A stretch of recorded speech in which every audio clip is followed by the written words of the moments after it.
Welcome to today's webinar on Ration Book, a least cost ration formulation program. Our presenter today is Tiffany Bennett, livestock consultant from PIRSA Rural Solutions. Today's webinar is brought to you by Sheep Connect South Australia. Sheep Connect South Australia is funded by the Australian Wool Innovation Limited and the South Australian Sheep Industry Fund.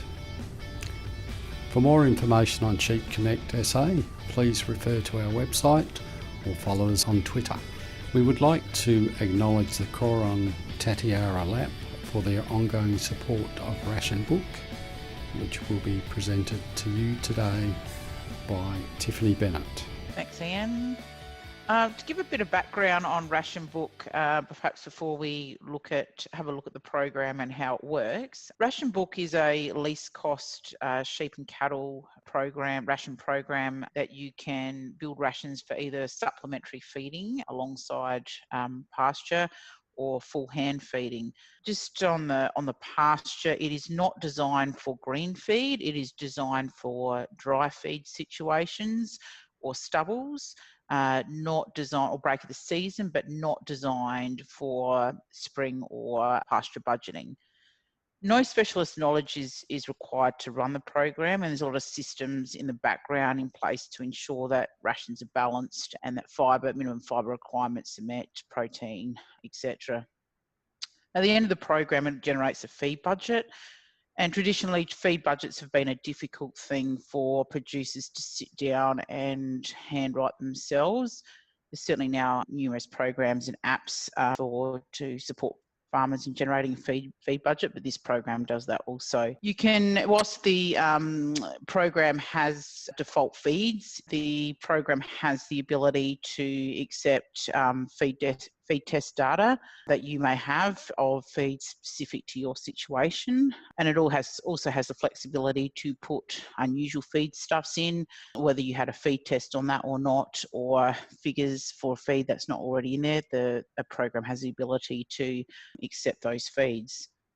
The program was previously known as Takeaway many years ago and was rebadged Ration Book. The program was developed back in 1995 by Adrian Barber, who's now retired at Keith in South Australia, under the Primary Industries and Regions SA. Just a few limitations on the program. I guess it does not allow for abnormal conditions such as extreme cold stress, walking long distances, perhaps such as in the pastoral zone or extreme hilly country where ME requirements may increase significantly. The program also does not account for all trace mineral requirements and deficiencies. It does have some mineral accountabilities in there, namely sodium, calcium and phosphorus, which we'll see a bit later. It also does not account for perhaps mineral contributions from water sources, and there are numerous water sources across the state with high sodium chloride levels, so it doesn't account for those. It doesn't add a mineral supplement or account for a mineral supplement in there that many people would use, a blanket mineral supplement that also probably perhaps has a buffer and some other coccidiostats and etc. in.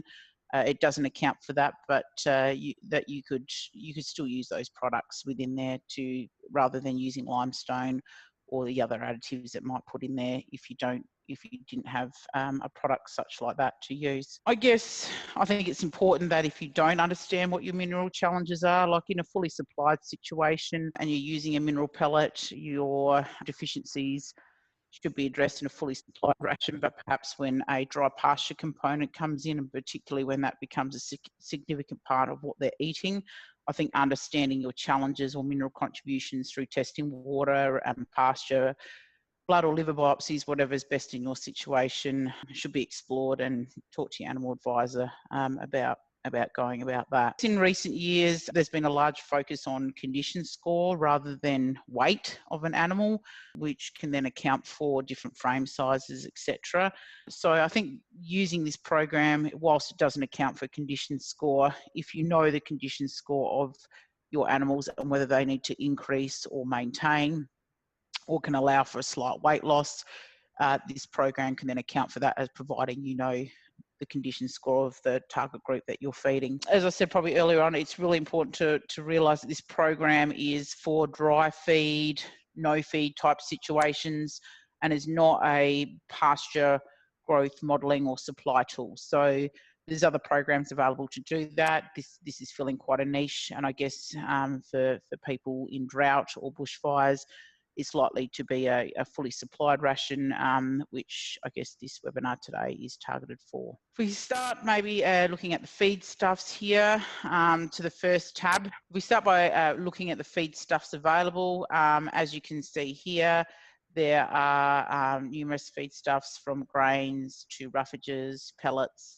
and hay available, and the figures. So we've got the price. Obviously these prices are probably quite low and need to be updated, but I'll show you how we can update those as we progress, given prices are quite fluctuating from year to year and within years. So there's your price, your dry matter. So we're all aware that feeds have a percentage of dry matter and a percentage of moisture, and that will vary from feed to feed. So with grains, probably closer to 90% more dry matter and 10% moisture, and your hays, 80, 85% dry matter and 15% moisture. We can put a limit on how much a feed can be incorporated into a ration. So something like canola meal, there's a limit there of 20%. So if you start incorporating canola meal 30% or above, that can start limiting feed intake as a factor of the feed. So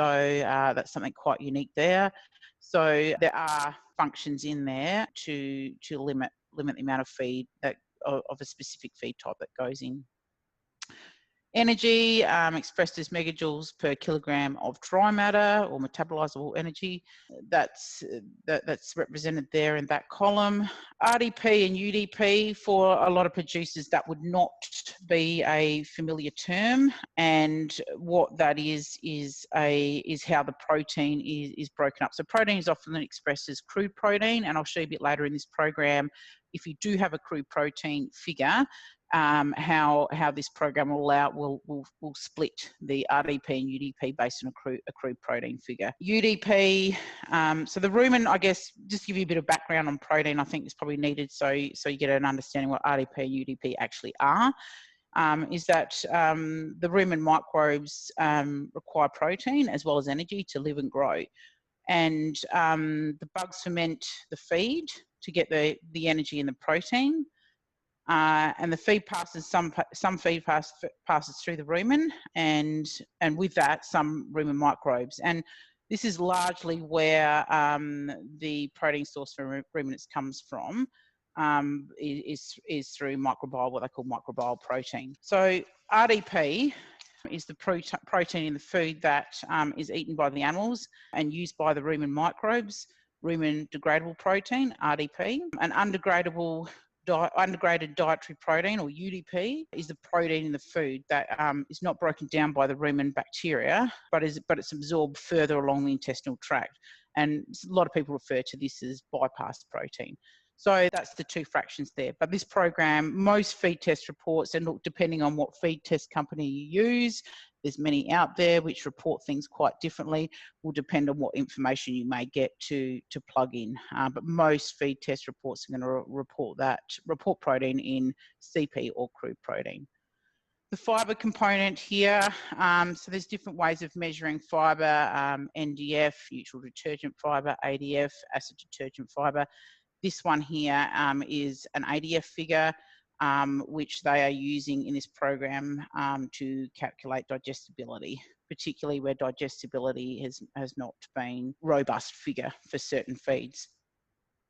And then we have calcium, phosphorus, and sodium here as well, and what feed type. If we close that screen and we look at or before we go into that, modifying feedstuff. So we can modify any of these feedstuffs here. So I might just pick on oats here for a moment. You may have a feed analysis on your oats that you may want to change this. Generally, the grains aren't going to have the wide variance in protein and energy, and it's going to be more of your roughage sources, particularly your hays, where management factors and how that when that hay was cut in particular is going to have a large impact on quality. In this portion here, you can adjust your feed prices if you don't want to do that in this component here. When you're building your ration, you'll still have the option to adjust your feed prices so you can get an accurate feed budget at the end of it. So if we close that, and say I wanted to add a feed test, I didn't want to modify one that was in there, I can go through and put in my own figures here. And I'll give you a reminder here for the fibre, you need to put an ADF figure. Not all feed tests will give you these, but there's some pretty handy resources online, one of them being Feedipedia, so you can Google Feedipedia. It's an encyclopedia, like an online encyclopedia of all animal feeds, any animal feed you can think of. That can give you some really great base values to put in here. If you do have a feed test, these figures here may also be reported. So just referring to the crude protein percent. So as I said, most feed test figures will have a report protein as crude protein. So you can put that figure in here. So you might have 20. And we can say that it is a pulse. So you've got different feeds here, and then that will give you a protein degradability there and calculate it for you. That's what most people are going to have to do, because most feed test reports aren't going to report RDP and UDP. So the fibre, if you don't have an ADF figure, which can be quite likely, but you have an NDF figure, this will give you some base figures on, depending on what feed type, how to convert an NDF figure to an ADF figure. So that's quite a useful calculation. Most feed tests will report an NDF figure, but perhaps not an ADF figure in all circumstances. So if we close that and we move on to the animals. So as I said at the start of this webinar, this program can do both sheep and cattle. And I think for this example, we'll look at sheep. You can put in your breed type in there. Covers most breeds, or it has other there if you're running small turnip type breeds. Or maybe I'll just show the cattle here as well. So it doesn't have all breeds in there. Something like speckled park perhaps, which is one of the newer breeds that come out. You might just put other beef in there, but it's got a lot of the common breeds in there. But for this example, go back to a sheep example, and we might do an SA Merino, and we might be looking at this point to maintain some ewes, and they are adults. So as you can see there, you can put the class of animal in. So the requirements for a weaner versus an adult are going to be quite different, particularly, weaners having a higher protein and ME requirement for growth. So if we put adults in there, and we can do different target feeding strategies here. I think in this state, a lot of people might be pulling rams out now, or we're looking at early pregnant type ewes. So we might, for this example, look at a pregnancy example. We then it takes you to this screen here, where you can vary your target live weight up to 90 kilos, which is quite a large ewe, but we do have some large, particularly crossies, getting around ewes these days. But for my merino example, I'm going to use a 60 kilo merino ewe. You can also, as I said before earlier on, this program doesn't account for condition score, but it does have a growth rate figure in there. So this might be the figure here that you play with if you decide that your ewe's too light. But I guess if we're looking at early pregnancy, it may be too late too. But, this is perhaps a figure that you could use to improve condition score of those ewes if they weren't on target. But given if they were already pregnant, this is going to be a difficult thing to get them up to the ideal condition score. But anyway, there is a factor in there to increase growth rate. Got a days to conception, and I guess it's quite important that perhaps at an absolute minimum, you had a early to mid pregnancy type ration that you would do in here, and then certainly a late pregnancy, given the nutritional considerations of those two classes would be quite different. There is a function back on the other screen where we could look at a ewe and lamb unit, which would account for the lamb as well. So, or if we targeted weaners, we could target a growth or maintenance. But in this example, just to keep it relevant and timely, we might do an early pregnancy, so 50 days, with the average gestation of a sheep normally about 152 days. But biology being biology, we can be a bit of give and take each side depending on the individual animal there. So, but as a base figure, I'm going to do 50 days as an early pregnancy. We then come to where we can start to prepare the ration, and we've got two options here. So fully supplied, which would be perhaps a sacrifice paddock or confinement feeding where no other pasture was available. There is a function here for supplementary feeding, and we can look at what contribution the paddock may be providing. So this is quite difficult and I guess limiting in the fact that producers will need to have a good handle on how much a sheep their sheep are consuming or obtaining from the paddock.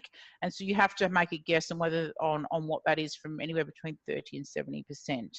So having a good handle on how to estimate dry matter in the paddock is really, really important and probably limiting in this factor.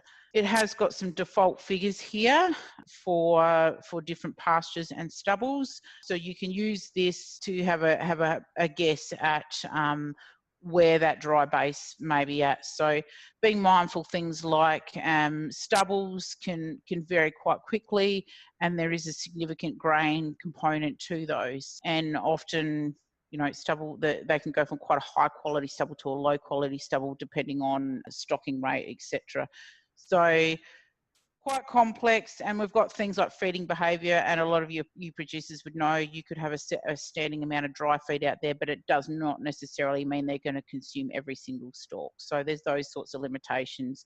And supplementary feeding, we can get what we call substitution. So instead of consuming dry pasture, they end up consuming more supplementary feed, which perhaps would just extend the dry feed availability in your paddock. So best estimates there. If you need some help, seek some further advice on dry feed, pasture availability and quality.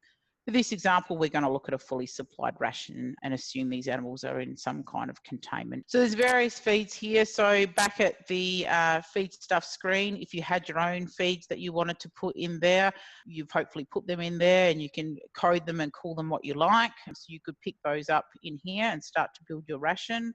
For this example, I will use some barley, which is quite a common feedstuff.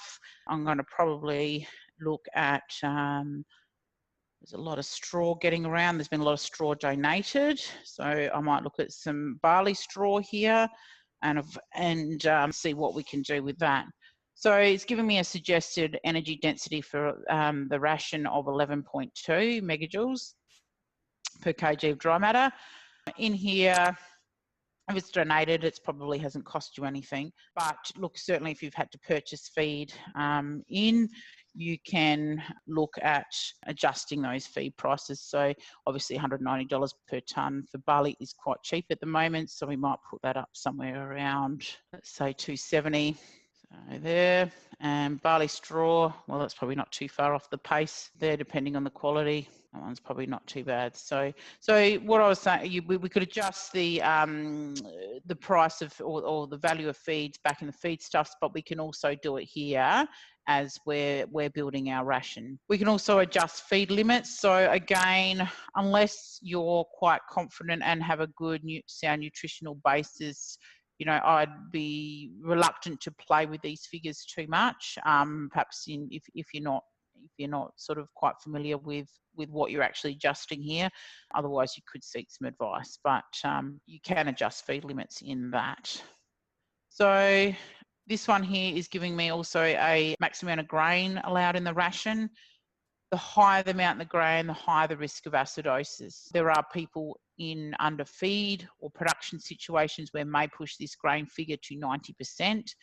I guess 75 is considered a little bit more safer, and probably closer to 50% is even safer. So the less grain, obviously, the safer it is. But again, unless you have a fine-tuned system, you're very familiar and experienced with feeding grain, be careful about adjusting the maximum of grain allowed in a ration. So, or seek further advice. Just a quick one here on urea. Urea is a non-protein nitrogen or protein source. So quite a useful thing to include if your rumen degradable protein is limiting and energy is not. If you've got energy limiting in the ration, just using urea alone to try and bump up the rumen degradable protein probably is not going to be that useful, as the micro population in the rumen is going to be suffering anyway, and that needs to be functioning really well for urea to be utilised. But you can have a function there to include urea. Be mindful that urea, if you're not experienced again with feeding, and it's not mixed thoroughly through the ration or too much is put in, toxicities can easily occur, like ammonia toxicities can easily occur, and often they can be just not adding too much, but often by not mixing it thoroughly through the ration. So then certain animals, when it's fed out, are getting a massive hit urea and then kill over with ammonia toxicity. So just be mindful if you do click that button there. So if we get back to our ration there, we can also, I'll just look at the animal requirements for the target group I'm feeding. So that'll bring that up there for you. If I click formulate the ration, now it's done a sound, as you could probably all hear there. That's one of the inbuilt systems I was talking about earlier, that will put in a warning there that you haven't got enough, it's not balanced, and you're not meeting requirements there. So that's saying I don't have enough energy and I don't have enough rumen degradable protein. So two things there, and it gives me some suggestions of how I can change that. So I could add a legume grain in there.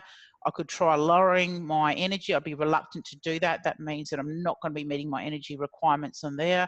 Or, as I said to you before, we could look at adjusting the limits of feed. So, for example, I could probably look at increasing this if I had a really good system. I'm quite familiar with feeding a grain. Or I think one of the things we could look at would be to incorporate a legume grain into that. So if I can find my lupins, closer to the top, there they are, and formulate the ration, you'll see there that the lupins have fixed the energy and the protein deficit that I had for that group of animals. So it has incorporated some lime there. So what it will do, we will try to balance for calcium, phosphorus, and sodium. And given a lot of high grain cereal-based rations will be high in phosphorus, low in calcium, it'll want to put lime in for most high grain rations, cereal grain rations, and salt as well. Again, just to refer to what I said at the start, make sure that you've tested your water, particularly for salt. There's a lot of stock water sources now that are really high in sodium, and adding additional grain, additional salt to the ration can be quite detrimental. In this case, it hasn't added salt and said there's enough salt in the ration, but if you had a lot of cereal grain in the ration, that may change, and I want to add some salt. So again, remember about your water sources. So in this, it's calculated my ration on a per head per day. I can come over here and have a look at and enter how many animals I'm going to feed. So I'll put 300 in here. So you could have whatever number that might be, depending on your pen size or depending on the amount of animals that you're feeding. And how many days you're going to feed for here. So it might be 60 days in this case. We've done early pregnancy. So I probably only want to do my early to mid pregnancy. So they're 50 days pregnant now. I only might want to feed them for 30 days at the parameters I've set back for the animals for that. It'll give me a roughage to grain ratio. So this is reasonably safe here.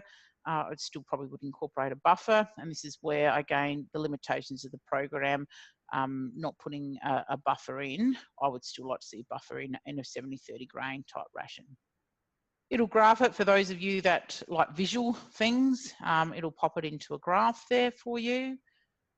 You can look at the nutrient balances. It'll tell you what's balanced and what's in surplus. So what your requirements and what is actually being supplied. It'll give you a grain introductory schedule there.